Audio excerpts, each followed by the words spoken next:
അസ്സലാമലൈക്കും dear friends, ഇന്നത്തെ നമ്മുടെ റെസിപ്പി ഈ ചൂട് സമയത്തും അതുപോലെ തന്നെ ഈ നോമ്പ് സമയത്തും ഒരുപോലെ വിശപ്പും ദാഹവും മാറ്റാൻ പറ്റിയ, നിങ്ങൾ ഇതുവരെയും ചിന്തിച്ചിട്ടോ കഴിച്ചു നോക്കിയിട്ടോ ഇല്ലാത്ത ഒരു അടിപൊളി ഡ്രിങ്ക് ആണ്. നമ്മുടെ ഈ വീഡിയോ കണ്ടുകൊണ്ടിരിക്കുന്ന സമയത്ത് നിങ്ങൾക്ക് ഇഷ്ടപ്പെടുകയാണെങ്കിൽ ഒന്ന് ലൈക്ക് ചെയ്തേക്കണേ. അതുപോലെ തന്നെ നമ്മുടെ ഈ ചാനൽ ആദ്യമായിട്ട് കാണുന്നവരും ഇതുവരെയും സബ്സ്ക്രൈബ് ചെയ്യാത്തവരും പ്ലീസ് ഒന്ന് സബ്സ്ക്രൈബ് ചെയ്തേക്കണേ. ഞാനിടുന്ന വീഡിയോസ് ഉടനടി കിട്ടുന്നതിനായി സബ്സ്ക്രൈബ് ബട്ടന്റെ തൊട്ടടുത്ത് കാണുന്ന ബെല്ലൈക്കൺ കൂടി ക്ലിക്ക് ചെയ്തിട്ട് ഓൾ എന്ന ഓപ്ഷൻ എനേബിൾ ചെയ്യാനും മറക്കല്ലേ. ആദ്യം തന്നെ ഇതിന് വേണ്ടിയിട്ട് ഞാനിവിടെ ഒരു മീഡിയം സൈസ് ഷമാമാണ് എടുത്തിട്ടുള്ളത്. മസ്ക് മിലൺ എന്നും ഷമാം എന്നൊക്കെ പറയും. ഇപ്പൊ രണ്ടായിട്ട് കട്ട് ചെയ്ത് എടുത്തിട്ടുണ്ട്. ഇനി ഇതിന്റെ ഉള്ളിലുള്ള ഈ കുരു നമുക്ക് ഇങ്ങനെ മാറ്റാം.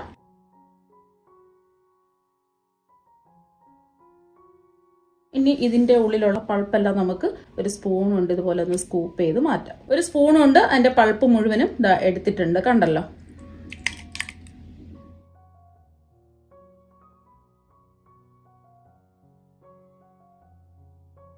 ഇനി നമ്മൾ സ്കൂപ്പ് ചെയ്തെടുത്ത പൾപ്പ് ഒരു മിക്സിയുടെ ജാറിലേക്ക് ഇട്ട് കൊടുക്കാം. ഇനി ഇത് നല്ലോണം ഒന്ന് അടിച്ചെടുക്കാം. കട്ടകളൊന്നുമില്ലാതെ നല്ലതുപോലെ ഒന്ന് അടിച്ചെടുത്തിട്ടുണ്ട്. ഈ ഒരു പരുവത്തിന് വേണം ഇതൊന്ന് അടിച്ചെടുക്കാം.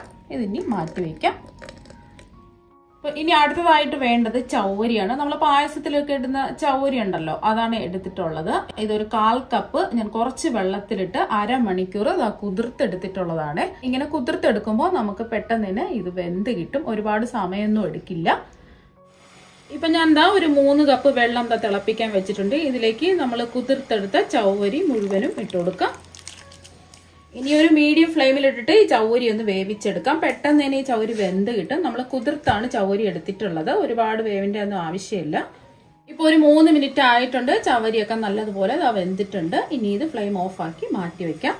ഇനി ഒരു ബൗളിലേക്ക് 2 ടേബിൾ സ്പൂൺ സബ്ജ സീഡ് ഇട്ട് കൊടുക്കാം. ഇനി ഇതിലേക്ക് 1 കപ്പ് വെള്ളം ഒഴിച്ച് ഒന്ന് മിക്സ് ചെയ്ത് മാറ്റി വെക്കാം.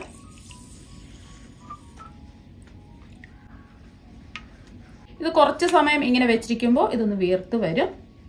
ഇതിന് നമുക്ക് മാറ്റി വെക്കാം. ഇപ്പൊ ഞാനൊരു പാത്രത്തിലേക്ക് 1/2 ലിറ്റർ പാലൊന്ന് തിളപ്പിക്കാൻ വേണ്ടി ഒഴിച്ചു കൊടുക്കുകയാണ്. ഇപ്പൊ ഞാൻ ഫ്ലെയിം ഓൺ ആക്കിയിട്ടില്ല.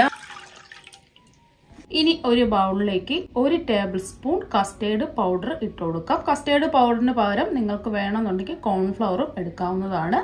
ഇനി ഇതിലേക്ക് ഒരു 1/4 കപ്പ് വെള്ളം ഒഴിച്ചു കൊടുക്കാം. സാധാരണ പച്ചവെള്ളമാണ് ഒഴിച്ചു കൊടുക്കുന്നത്. ഇപ്പൊ കട്ടകളൊന്നുമില്ലാതെ അതൊന്ന് മിക്സ് ചെയ്തെടുത്തിട്ടുണ്ട്. നമ്മൾ കലക്കിയെടുത്ത കസ്റ്റേർഡ് പൗഡർ പാലിലേക്ക് ഒഴിച്ചു കൊടുക്കാം. ഞാൻ ഫ്ലെയിം ഓൺ ആക്കിയിട്ടില്ല. ഇപ്പൊ ഞാൻ ഫ്ലെയിം ഓൺ ആക്കി കൊടുത്തിട്ടുണ്ട്. മീഡിയം ഫ്ലെയിം വേണം വെക്കാൻ വേണ്ടിയിട്ട്. കൈവിടാതെ ഇതൊന്ന് ഇളക്കി കൊടുക്കാം. നമ്മൾ കസ്റ്റേർഡ് പൗഡർ ചേർത്തത് കൊണ്ട് അടിക്ക് പിടിക്കാൻ സാധ്യത ഉണ്ട്. അതുകൊണ്ട് ഇതുപോലെ ഒന്ന് ഇളക്കി കൊടുക്കാം. ഇപ്പൊ പാലൊന്ന് ചൂടായിട്ടുണ്ട്. ഒരുപാട് തിളയ്ക്കാൻ പാടില്ല. ചെറുതായിട്ടൊന്ന് ചൂടായതിനു ശേഷം 3 ടേബിൾ സ്പൂൺ പാൽപ്പൊടിയും കൂടി ഇട്ട് കൊടുക്കാം. അപ്പൊ ചെറു ചൂടുള്ള പാൽപ്പൊടി ചേർത്ത് കൊടുക്കുമ്പോൾ കട്ടകളില്ലാതെ നല്ലതുപോലെ പെട്ടെന്ന് തന്നെ നമുക്ക് മിക്സ് ചെയ്തെടുക്കാൻ പറ്റും. പാല് ഒന്ന് തിളച്ച് വന്നിട്ടുണ്ട്. ഈ ഒരു സമയത്ത് ആവശ്യത്തിന് മധുരം ചേർത്ത് കൊടുക്കാം. ഞാനിപ്പോൾ 5 ടേബിൾ സ്പൂൺ പഞ്ചസാരയാണ് ചേർത്ത് കൊടുക്കുന്നത്. പഞ്ചസാര എടുക്കുമ്പോൾ അവരവരുടെ മധുരത്തിനനുസരിച്ച് പഞ്ചസാര ചേർത്ത് കൊടുക്കാം. ഇതിന് പകരം നിങ്ങൾക്ക് കണ്ടൻസ് മിൽക്കും എടുക്കാവുന്നതാണ്. കണ്ടൻസ് മിൽക്ക് എടുക്കുമ്പോൾ ഒരു 1/4 കപ്പ് എടുത്താൽ മതിയാവും. ഇതൊരു നോർമൽ മധുരമാണ്. നല്ല മധുരമൊക്കെ വേണമെന്നുണ്ടെങ്കിൽ 1-2 ടേബിൾ സ്പൂൺ പഞ്ചസാര കൂടെ ചേർത്ത് കൊടുക്കാം. അപ്പൊ പഞ്ചസാരയൊക്കെ ഒന്ന് അലിഞ്ഞു വന്നിട്ടുണ്ട്. ഇനി മസ്ക് മിലന്റെ പ്യൂരി ഇതിലേക്ക് ഒഴിച്ചു കൊടുക്കാം.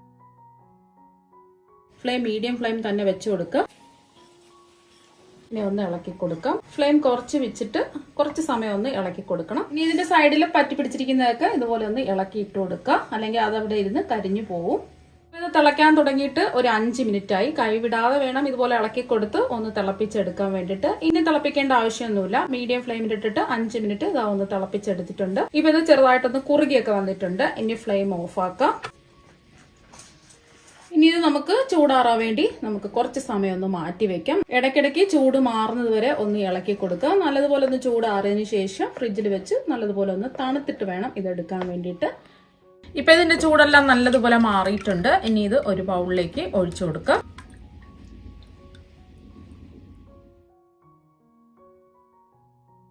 കുറച്ച് സമയം ഫ്രിഡ്ജിൽ വെച്ച് തണുപ്പിച്ചിട്ട് എടുത്തിട്ടുള്ളതാണിത്. ഇനി ഇതിലേക്ക് കുതിർത്ത് വെച്ച കസ്കസ് ഇട്ട് കൊടുക്കാം. വെള്ളമൊക്കെ മാറ്റിയെടുത്ത ചൗവരിയാണ്. ഇനി ഇതൊന്ന് ഇളക്കി യോജിപ്പിച്ചെടുക്കാം. അപ്പൊ നമ്മുടെ അടിപൊളി ഡ്രിങ്ക് ഇതാ ഇവിടെ റെഡി ആയിട്ടുണ്ട്. ഇനി ഇത് ഗ്ലാസ്സുകളിലേക്ക് ഒഴിച്ച് സെർവ് ചെയ്യാം. ഇത് കാണാൻ തന്നെ നല്ല ഭംഗിയാണ്, കഴിക്കാൻ വേണ്ടിയിട്ട് അടിപൊളി ടേസ്റ്റുമാണ്. ഇത് ഒരു ഗ്ലാസ് കുടിച്ചാൽ മാത്രം മതി നമ്മുടെ വിശപ്പും ദാഹവും മാറാൻ വേണ്ടിയിട്ട്. കൂടാതെ ഇതിൽ സബ്ജ സീഡൊക്കെ ചേർത്തത് കൊണ്ട് നമ്മുടെ ശരീരത്തിന് നല്ല തണുപ്പും കിട്ടും. അപ്പൊ നിങ്ങൾ എല്ലാവരും ഇതുപോലെ വെറൈറ്റി ഡ്രിങ്ക് തയ്യാറാക്കി നോക്കുക. തീർച്ചയായും നിങ്ങൾക്ക് എല്ലാവർക്കും ഇഷ്ടപ്പെടും. അപ്പൊ നമുക്ക് മറ്റൊരു വെറൈറ്റി ഡിഷുമായിട്ട് വീണ്ടും കാണാം. താങ്ക്